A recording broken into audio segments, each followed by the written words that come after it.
తుమ్మల నాగేశ్వరరావు మాట్లాడుతున్నారు. ప్రత్యక్ష ప్రసారం ద్వారా చూద్దాం. ఏ ఒక్క సందేహాన్ని కూడా నివృత్తి చేయలేకపోయారు. మిగులు జలాలకి మనకి స్వేచ్ఛ ఉంది. కరువు వచ్చినా వరదలు వచ్చినా భరాంచాల్సింది ఆంధ్ర రాష్ట్రం.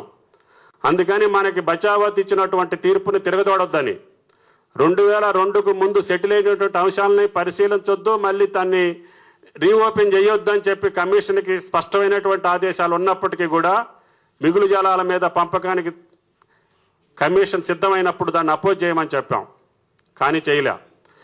ప్రపంచ చరిత్రలో ఏ నదీ జలాలను కూడా 75% డిపెండబిలిటీ మీదనే పంచుతారు, కానీ కృష్ణానదీ జలాలు 65% డిపెండబిలిటీ మీద పంచుతున్నారు. ఇది అన్యాయం, దాన్ని నిరోధించండి అని చెప్పాం, కానీ దాన్ని కూడా పట్టించుకోలేదు. పట్టించుకోకపోగా 65% డిపెండబిలిటీ మీద ఈనాడు మనకు అన్యాయం జరిగింది. అదేవిధంగా ఆ సూత్రం పెట్టడం మూలానే కృష్ణానదీ జలాల్లో ఉన్నటువంటి నీళ్ల కంటే ఎక్కువ చూపించి వాటిని మిగులు జలాల కింద చూపించి ఆ మిగులు జలాల్ని ఈరోజు కర్ణాటకకి మహారాష్ట్రకి దారాదత్తం చేశారు. దానివల్ల మనకున్నటువంటి స్థిరమైనటువంటి ప్రాజెక్టులు నాగార్జున సాగర్, కృష్ణా డెల్టా, అదేవిధంగా శ్రీశైలం భారీగా నష్టపోయే పరిస్థితి ఉంది. వీటికి గతంలో క్యారీ ఓవర్ కెపాసిటీ నింపుకోవటానికి అవకాశాలు ఉన్నాయి. వర్షం వచ్చినప్పుడల్లా ఒక 100 అడుగులో 50 అడుగులో ఖాళీ ఉంటే మళ్ళీ 100 టీఎంసీని మనం నింపుకొని పండించుకునే దానికి అవకాశం ఉంది. ఈనాడు క్యారీ ఓవర్ కెపాసిటీ మీద కూడా నిబంధనలు విధించారు. అంతేకాకుండా ఆల్మట్టి ఎత్తుని ఆనాడు రాజకీయ పోరాటంతో నిలిపాం. 19.25 మీటర్లకి మేము నిలుపుదల చేస్తే ఈ చేతగాని ప్రభుత్వం, దద్దమ్మ ప్రభుత్వం ఈ కమిషన్లో 524.25 మీటర్లకి పెంచడానికి అనుమతి ఇచ్చారు. అంటే సుమారు 103 టీఎంసీ నీళ్ళని ఆల్మట్టిలో అధికంగా పెంచుకోవడానికి అవకాశం వస్తుంది. దానివల్ల శ్రీశైలం, జూరాల, అదేవిధంగా నాగార్జున సాగర్కి ఇంకా 2 నెలలు టైం ఎక్కువ తీసుకునే అవకాశం ఉంది. అంటే ఇప్పటికే ఆగస్టు సెప్టెంబర్లో వచ్చేటటువంటి నీళ్లు రేపు అక్టోబర్ నవంబర్ కూడా వచ్చే అవకాశాలు లేవు. నాగార్జున సాగర్ కింద కానీ కృష్ణా డెల్టాలో కానీ, కృష్ణా డెల్టాలో జూన్లో నాట్లేయాలి, నాగార్జున సాగర్లో జులైలో నాట్లేయాలి, లేకపోతే తుఫాన్ల వల్ల పంట నష్టపోయే పరిస్థితి ఉంది. అందుకని జూన్లో జులైలో నాగార్జున సాగర్కి కృష్ణా డెల్టాలకి నీళ్లు వదలాల్సినటువంటి సమయాన్ని ఆల్మట్టియే పూర్తి చేసుకునే అవకాశం ఉంది.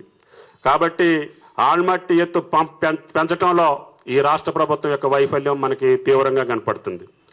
అంతేకాకుండా మీకు మొన్న చెప్పినట్లుగా కోయినా జల విద్యుత్ ప్రాజెక్ట్ని వాళ్ళు వాడుకున్నటువంటి 123 టీఎంసీ నీళ్ళని మళ్ళీ అరేబియా సముద్రంలో వదలకుండా మళ్ళీ కృష్ణా జలాలకు వదలమని చెప్పి, కృష్ణాలోకి వదలమని చెప్పి అడిగాం, కానీ దాన్ని పట్టించుకోలేదు.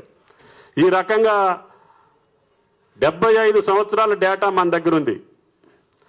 ఎవరైనా సరే ఆ డేటాకి సంబంధించినటువంటి బచావత్ అవార్డు తీసుకున్నటువంటి డేటాని కూడా కాకుండా కేవలం గత 45 సంవత్సరాల్లో డేటానే తీసుకున్నారు. దానివల్ల కూడా ఈ రాష్ట్రానికి అన్యాయం జరిగింది. అన్నిట్లో కూడా విధి విధానాల్లో లోపాలు జరిగినాయి. రాష్ట్ర ప్రభుత్వం పట్టించుకోలేదు. గత 5 సంవత్సరాలుగా కిరణ్ కుమార్ రెడ్డి గారికి అఖిలపక్ష మీటింగ్లో స్పష్టంగా చెప్పాం, ఈ అంశాలను మీరు జాగ్రత్తగా పరిశీలించండి, మళ్ళీ సుప్రీంకోర్టులో మీరు వాదించేటప్పుడు వీటి మీద క్లారిటీ తీసుకోండి, వీటి మీద ఈ రాష్ట్రానికి ప్రయోజనాలు వస్తాయి, డిపెండబిలిటీ కానీ, క్యారీ ఓవర్ కెపాసిటీ కానీ, అదేవిధంగా మిగులు జలాల మీద మనకున్నటువంటి హక్కును కానీ వీటిని కూడా మీరు వదిలిపెట్టొద్దు అని చెప్తే అలాగే అని చెప్పి, అదేవిధంగా అఖిలపక్షాన్ని కూడా మేము కేంద్రం దగ్గరికి తీసుకెళ్తామని చెప్పారు. గత 3 సంవత్సరాలుగా రాష్ట్ర ప్రభుత్వం ఏం చేస్తుందో, ఈ ముఖ్యమంత్రి గారు ఏం చేస్తున్నారో, ఆ జనవనరుల శాఖ ఉందో లేదో మనకు తెలియదు. మళ్ళీ ఈరోజు ఆ న్యాయవాదులు చెప్తున్నారు తీర్పు వచ్చేసింది, మా చేతిలో ఏమీ లేదని చెప్పి. తీర్పు మిడ్ టర్మ్లో వచ్చింది కాబట్టి మీ అంశాలన్నింటినీ పరిశీలించి మీకు చెప్తే కూడా ఒక్క అంశాన్ని కూడా సాధించలేనటువంటి రాష్ట్ర ప్రభుత్వం ఒక ప్రభుత్వం అని మిమ్మల్ని అడుగుతున్నా. కేంద్రంలో అధికారంలో ఉండి కూడా ఒక్క రాష్ట్రానికి జరిగేటటువంటి చివరి రాష్ట్రం అయినటువంటి ఆంధ్ర రాష్ట్రానికి జరిగే అన్యాయంలో ఒక్క పాయింట్ను కూడా మీరు సాధించలేకపోతే ఈ ప్రభుత్వం పరిపాలనలో ఉందా, ఏమైంది అని చెప్పి అడగాల్సినటువంటి అవసరం ఉంది. కాబట్టి ఈ యొక్క బ్రిజేష్ కుమార్ ట్రిబ్యునల్ తీర్పు ఈ రాష్ట్రానికి శరాఘాతమే కాదు, శాశ్వతంగా ఈ రాష్ట్రాన్ని ముంచేశారు. కాబట్టి కాంగ్రెస్ పార్టీ ప్రభుత్వం కేంద్రంలో కానీ రాష్ట్రంలో కానీ వెంటనే చర్యలు తీసుకొని ఈ రోజే మళ్ళీ సుప్రీంకోర్టులో ఎస్ఎల్పి చేయాల్సినటువంటి అవసరం ఉంది. సుప్రీంకోర్టుకి తప్ప వేరే ఏ సంస్థకి కూడా రాష్ట్ర ప్రభుత్వం కేంద్ర ప్రభుత్వాల వల్ల కూడా ఈ ట్రిబ్యునల్ తీర్పును ఆపేదానికి అవకాశం లేదు. కాబట్టి దయచేసి ఈ యొక్క తీర్పును సుప్రీంకోర్టు ద్వారాగానే మళ్ళీ పరిశీలించి మళ్ళీ రివోక్ చేపించి మనకు జరిగినటువంటి స్పష్టమైనటువంటి అంశాల్లో న్యాయం చేయడానికి ఈ రాష్ట్ర ప్రభుత్వం ప్రయత్నం చేయాలి. లేకపోతే ఈ రాష్ట్రానికి తీరని అన్యాయం చేసినటువంటి వ్యక్తులుగా మీరు మిగిలిపోతారని చెప్పి హెచ్చరిస్తున్నా.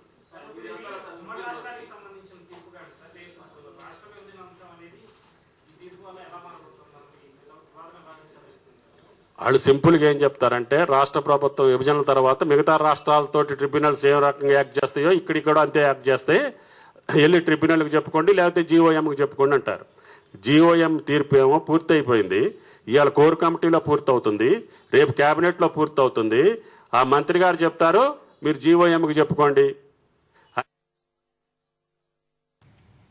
ఇప్పుడు ప్రకటనలు